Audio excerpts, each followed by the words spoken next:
Баршаларыңызға қайырлы күн. Бүгін сіздермен өте дәмді, оңай жасалынатын сметаник дайындайтын боламыз. Ең алдымен ұнымызды илектен жақсылап өткізіп алатын боламыз.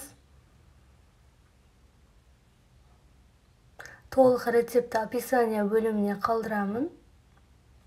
Келесі кезекте майымызды осылай жұқа етіп турап, содан соң құмшекерімізді салып, барлығын толықтай араластырып, қолмен жақсылап езіп, крошка жасайтын боламыз. Майымыз салқын болуы керек.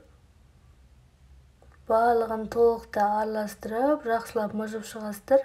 Бізде майда крошка пайда болуы қажет. Осындай әдемі болып шығуы қажет. Енді кішкентай қасықпен разрыхителімізді салатын боламыз.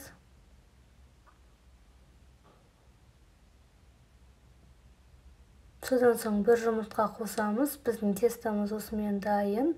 Енді жақсылап араластырып, қамырымызды илейтін боламыз. Артық жұмыртқа салудың қажеті жоқ.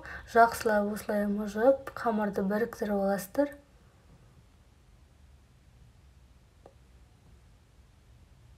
Пакетке салып, енді холодильникке жарты сағатқа қойып аласыздар.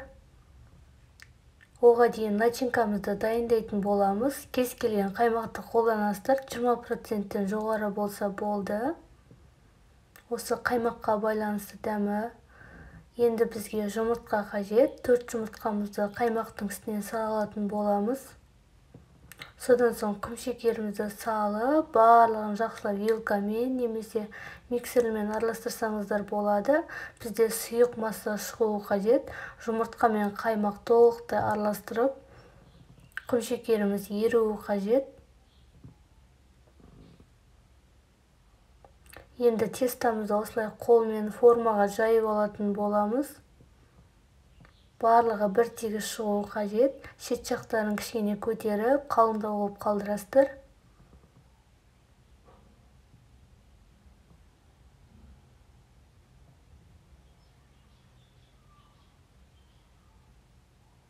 Осылай барлығын тегістеп шықтық.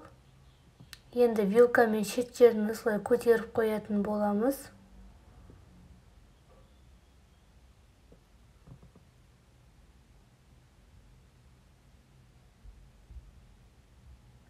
Содан соң асты көтеріліп кетпеу үшін осылай вилкамен тез шықсаңыздар болады.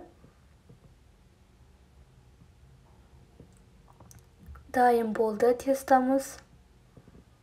Енді жұмыртқалы массамызды құятын боламыз. Бізде осындай сұйық масса шығады. Енді қызып тұрған пеште 40-45 минуттай пісіріп аласыздар. Сметанигіміз сұйық болып былқылдап тұрады. 2-3 сағат немесе одан да көп қатырып қойасыздар. Кесуге болмайды. Видео ұнаса лайк басып, комментарий қалдырып кетіңіздер. Баршаларыңызға ас болсын.